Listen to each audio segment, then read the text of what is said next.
Vamos a dar un par de técnicas de palmetas. Vamos a empezar con básicas, ¿sí? Así practican un poco también el tema de la movilidad, ahora estamos más sueltos, más extendidos. En posición de combate, siempre moviéndose por el tema de las piernas. Lateral, pego, costado. El lateral, pego, cross. Lateral, cross. Lateral, cross. Lateral, cross. Lateral, cross. ¿Sí?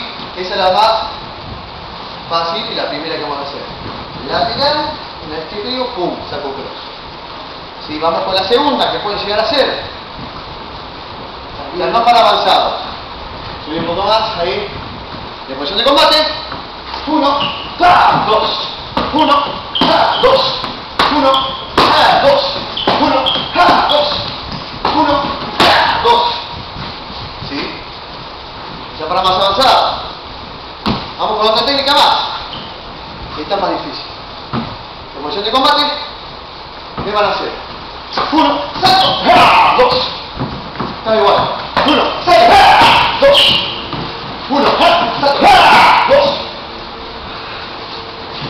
Es difícil. Ahí. Saludo.